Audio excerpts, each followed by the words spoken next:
Sejam mais uma vez bem-vindos ao nosso curso de Teoria da Relatividade. Hoje a gente vai tratar do fenômeno da dilatação dos intervalos de tempo.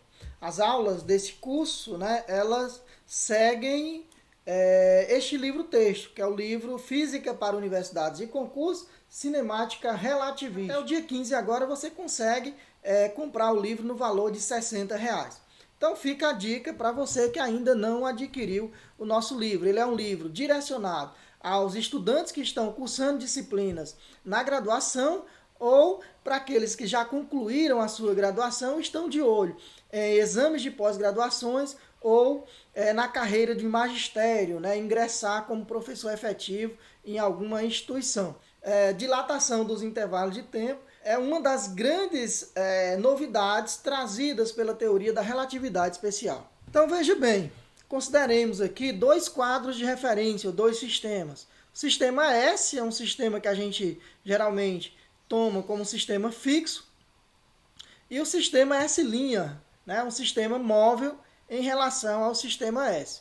Ao estudar o capítulo 1, vocês foram apresentados as transformações de Galileu, as famosas TG. Lá você aprendeu o seguinte: a coordenada no referencial S está relacionada à coordenada x no referencial S' através dessa equação. X é igual a x' mais u vezes t'. Considerando o movimento apenas ao longo de um eixo, do eixo x equivalente ao x', a gente pode escrever y é igual a y', z igual a z' e t igual a t', certo? Dessas transformações, a gente obteve as transformações de Galileu inversas. Veja bem, nas transformações normais, você tem as coordenadas no referencial linha e quer obter no referencial S. Aqui ocorre o contrário, você quer as coordenadas no referencial linha e tem essas coordenadas, respectivamente, medidas no referencial sem linha, no referencial S. E aí você tem x' vai ser igual a x, tá mais o t, passa para o outro lado, menos o, ao invés de t' é t, Você está relacionando as coordenadas no referencial linha com as coordenadas no referencial S. Então, y' vai ser igual a y, z' igual a z e t' igual a t. Na mecânica clássica, o tempo é uma grandeza absoluta. O tempo, assim como o espaço, são grandezas físicas absolutas, ok? Já na relatividade, o tempo ele passa a ser uma grandeza que é característica da cinemática, do referencial em questão. Dessas transformações, a gente obteve a lei de adição de velocidades de Galileu. A lei inversa, que já foi aplicada em questões anteriormente, ela é assim, V' igual a V menos U. A gente aplicou essa equação anteriormente. Com essa equação, a gente conseguiu, medindo a velocidade da luz no referencial S', a gente conseguiu obter velocidade da luz superior a C. Você deve lembrar das últimas questões, onde a gente obteve 1,8 C. Então, as transformações de Galileu e as leis, consequentemente, as leis de adição de velocidade de Galileu, me permite somar velocidades e ter velocidades superluminais, superiores à velocidade da luz. Já foi falado anteriormente que isso vai em total desacordo com a realidade do mundo físico. Então, essas transformações, elas merecem ser alteradas ou substituídas por outras. As transformações de Galileu e a lei de adição de velocidade de Galileu não valem para o mundo de velocidade próxima da luz. Só valem para o muito menor do que C. Então, nessa situação, essas equações valem. Como a gente está trabalhando agora com U próximo a C, a gente vai ter que alterar essas transformações. Na verdade, vamos ter que obter novas transformações. Quem fez isso foi o Lorentz. Inicialmente, o Lorentz obteve o que a gente chama de TL, ou transformações de Lorentz. Essas transformações foram obtidas posteriormente por Einstein, usando seus postulados.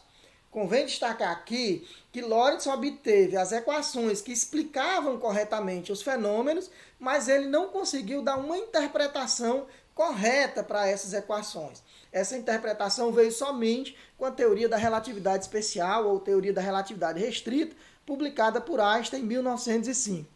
Vamos lá então para as transformações de Lorentz. X vai ser igual, vamos lá, escrevendo isso daqui, a de Galileu, x igual a x' mais u t'. Para mim obter a de Lorentz, é só multiplicar essa equação por um fator, que é chamado de fator de Lorentz, 1 dividido pela raiz de 1 menos u ao quadrado sobre c ao quadrado. Então, isso daqui é o fator de Lorentz, ok? Ele é importante e vai aparecer de forma recorrente, então você precisa memorizá-lo. Daí a gente tem que y igual a y', z igual a z', e t não é igual a t'. Como a gente estudou nas aulas anteriores, intervalos de tempo medidos em s são diferentes dos intervalos de tempo medidos em s'. Eventos simultâneos em s não são em s', e assim respectivamente. Então, para transformar o tempo aqui, vamos multiplicar pelo um gama também, e vamos adicionar mais um fator aqui. Observe que o x ele depende de x' e o x depende de t'. Então é natural que o t ele dependa de t' e também dependa de x'. Então eu vou fazer assim, ó, u sobre c vezes x'.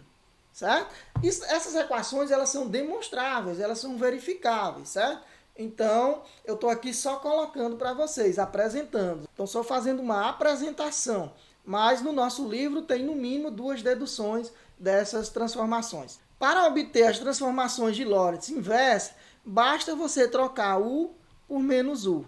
Trocar u por menos u equivale você considerar S' fixo e S móvel, né? Se movendo em sentido contrário. É menos u na direção i. Quando você faz isso, você obtém as transformações inversas.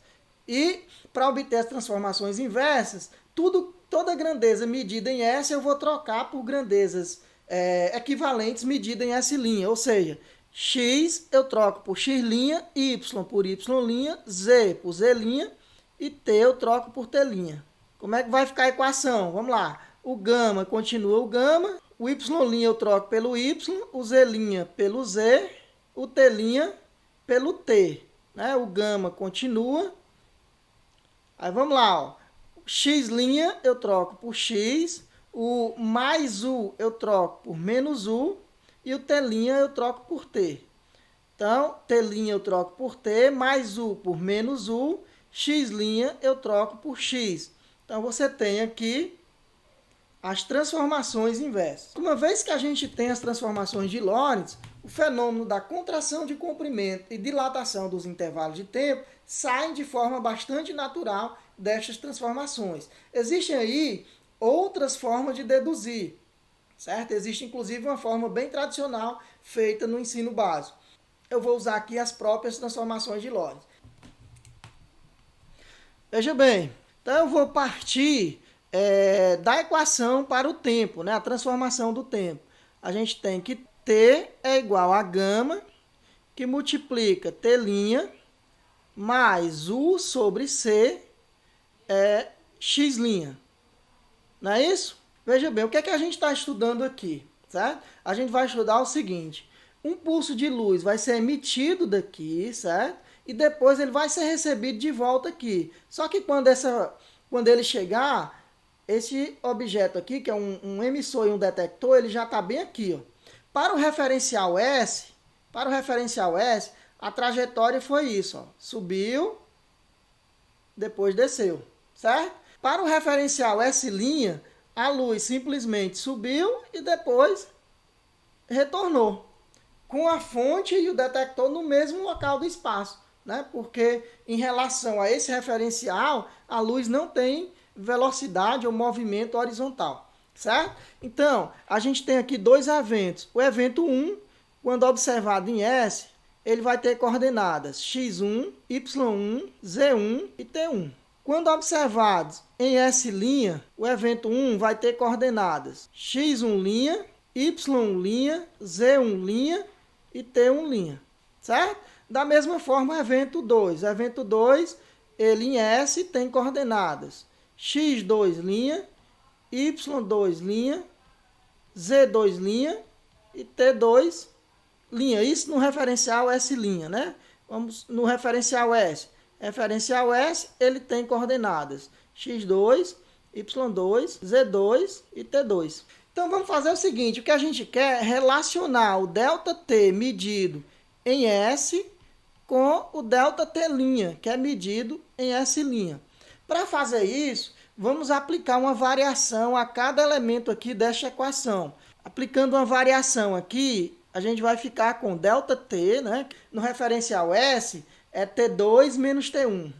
Igual a gama. O gama não se aplica variação em gama, né? Porque o gama, para uma velocidade única, ele é fixo. Já o ΔT' se aplica, né? U sobre C. O U e o C também não se aplicam a variação. E o ΔX', o X', né? Você aplica uma variação, fica ΔX'. Daí, a gente vai ter que ΔT vai ser igual a gama ΔT' mais U sobre C, vezes gama, né? ΔX'. Tranquilo? Veja bem, eu tenho as grandezas medidas no referencial linha, né? Eu tenho o ΔT' e o ΔX' e quero obter o ΔT. Aqui, logo de cara, você observa que ΔX' é zero. Por que é zero? Ora, porque para um observador no referencial linha, a luz saiu e chegou com a fonte na mesma posição, né? O x1' é igual ao x2'. Portanto, o ΔX' igual a zero. Tranquilo? E daí a gente obtém que ΔT é gama ΔT'. Né? Ou podemos escrever assim, ó, ΔT igual, o gama é 1 sobre a raiz de 1 menos u ao quadrado sobre c ao quadrado. Então, ΔT igual a ΔT' sobre raiz de 1 menos u ao quadrado sobre c ao quadrado. Observe o seguinte, que u ao quadrado sobre c ao quadrado, isso daqui é menor do que 1. 1 menos uma coisa menor do que 1 dá menor do que 1. Raiz de uma coisa menor do que 1 continua menor do que 1. Quando eu divido ΔT' por uma coisa menor do que 1, ele aumenta. Isso quer dizer que ΔT é maior do que ΔT', certo? Esse ΔT', ele também, muitas vezes, ele é designado por ΔT0 ou por delta tal, certo? E é chamado de intervalo de tempo próprio. O intervalo de tempo próprio, né, dados dois eventos, o intervalo de tempo próprio medido entre esses dois eventos é o menor intervalo medido para esses dois eventos. Então, o intervalo de tempo próprio é o menor intervalo de tempo medido entre dois eventos. No caso, o intervalo de tempo próprio ele é medido no referencial, onde o primeiro evento e o segundo evento ocorrem na mesma posição do espaço. O intervalo de tempo próprio é o intervalo medido naquele referencial onde a emissão do pulso e a recepção do pulso ocorreram na mesma posição, certo? Então, esta é a equação da dilatação dos intervalos de tempo e nas próximas aulas a gente vai fazer aplicações, resolvendo questões de concurso público. Então, por agora é só e até a próxima.